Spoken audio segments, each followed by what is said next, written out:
From the Medal of Honor Museum controversy to growth and infrastructure here in the town of Mount Pleasant, I speak exclusively with Mount Pleasant Town Council member Gary Santos for a special edition of Quintin's Close-Ups. And be sure to download the free Quintin's Close-Ups app in your Apple or Google Play stores. And listen to this interview later on iHeartRadio. Gary Santos. It's so good to see you again. It's good to see you too, Quintin. I appreciate this greatly. We are sitting here at Mount Pleasant Town Hall on a Monday morning, and I know you're riled up about the Wando Stadium. Yeah, it's actually Lucy Beckham Stadium that's kind of got me concerned. I just saw the plans recently, although I've been asking for them for a while, and the way they've got it set up, they've only got one set of stands for the visitor side only, and we all know, anybody that's been in sports or athletics or any kind of competition know that you don't mix the home side and the visitor side together. It's a prescription for disaster. So we need to meet with the Charleston County School District as soon as possible and get those plans changed. And Lucy Beckham is going to be a fantastic school, and they need to have a good stadium as well. Just like, not as big as Wando, but they need to have a quality stadium where these kids can come out and perform and do things just like any other school. If you were to meet with them tomorrow, what would be your first question to the school district? Well, I don't know that I'd have a question. I think I would have a comment. We had talked and we'd had discussions on what that field would look like. We had given them ideas on how to do it. In other words, one of the ideas was to have a smaller area for people to sit because, soccer and lacrosse and rugby, they don't have as many people that can come out. So, and then we thought we would have the berms sort of like they have over at the River Dogs where the kids can go over and play on the berms while the parents watch. And so it's really less money because you don't have to build as big as stands and stuff. So we had some really good ideas, and all of a sudden I see a new drawing that just has none of that and only has fields over on the visitor side that both the home and the visitors are going to be sitting in. And I just think that's a prescription for disaster, especially if you have a highly competitive or rival teams playing each other and you've got parents mixed together in the same crowd. I just don't see where that's going to be a very good idea for the school and for the kids, and I think we need to have that changed, and we need to get working on it immediately. And you talk about the plans. How much does the Lucy Beckham Stadium cost right now as we sit here? I'm not quite sure because that's Charleston County that does that, so I'm not quite sure the cost, but we were trying to cut back. Wando was a beautiful stadium. They put a lot of money into Wando, so we were trying to make sure that we could have a great stadium without having a lot of the bells and the whistles because, as I said, it's a little bit different, with football and because you have so many more people come to a football game than you do some of the other ones. So, we were just trying to make sure that we have a good, adequate stadium for these kids to play in, and certainly the one they have right now proposed is not adequate, in my opinion. And let me turn over to you again, because obviously I spoke with you for Quintin's Close-Ups a year ago when you got reelected to Mount Pleasant Town Council. What is that process like? What is it like to be you these days? I don't know. That's a good question. I'm trying to figure that out myself. It's fun. I enjoy it. I enjoy giving back, to the public.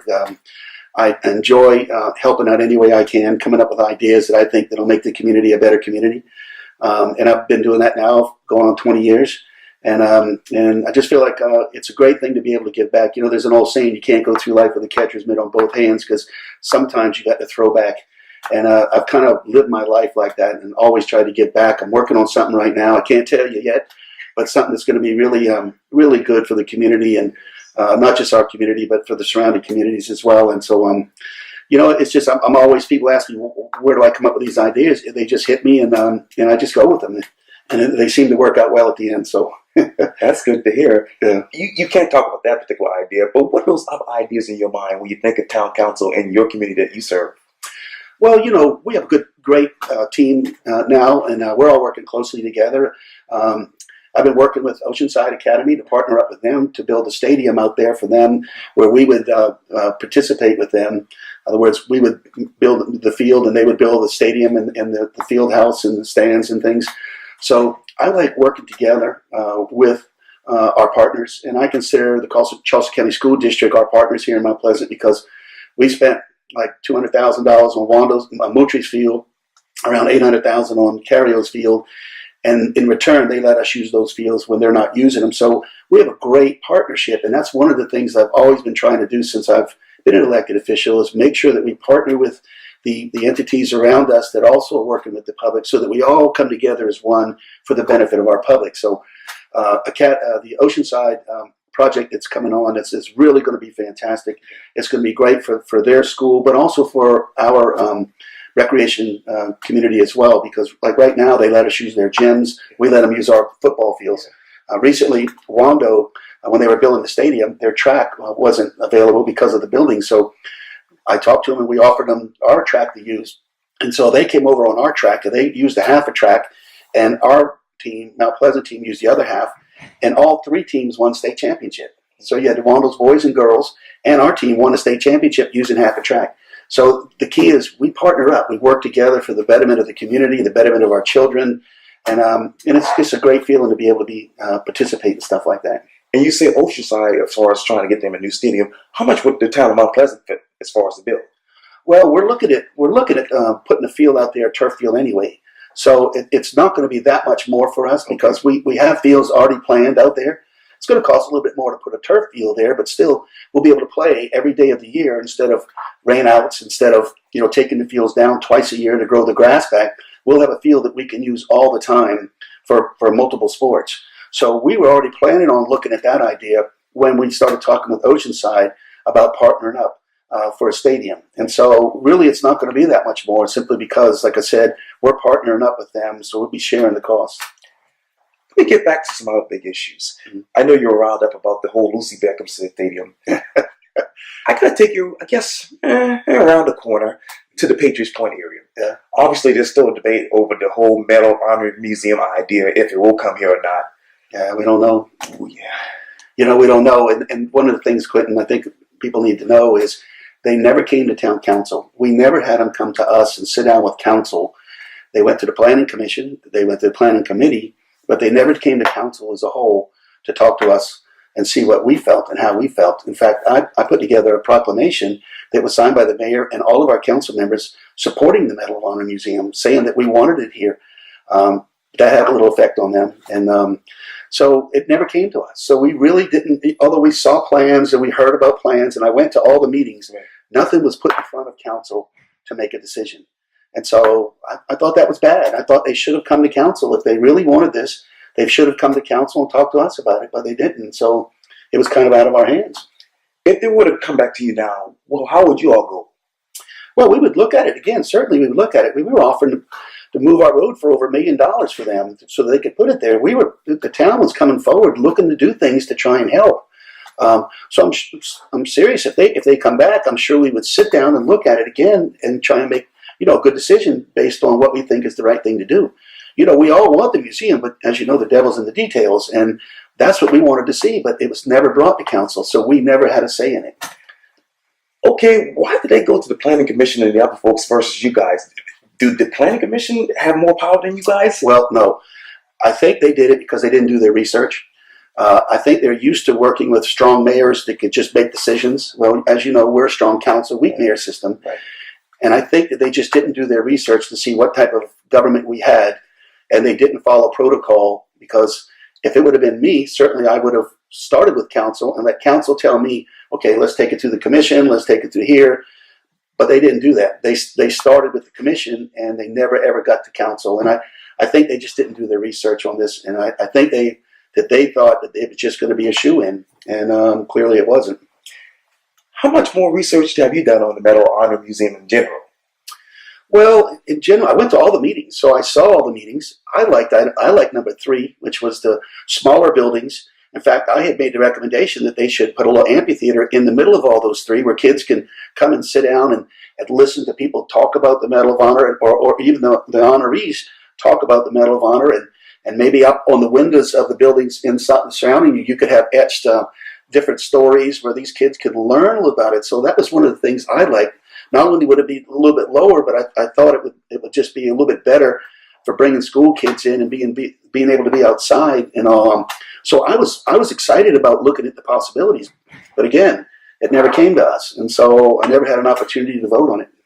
Let me turn to some other issues. Obviously, when you talk about the town of Mount Pleasant, there's always talk about growth and infrastructure and flooding. Where are you in these discussions? I think you need to look at it. I mean, definitely, look, we're at the low country. They don't call us the low country for nothing. It's the tide that rises about 5 feet 2 inches average. So we're going to get high tide. We're fairly used to this kind of thing here.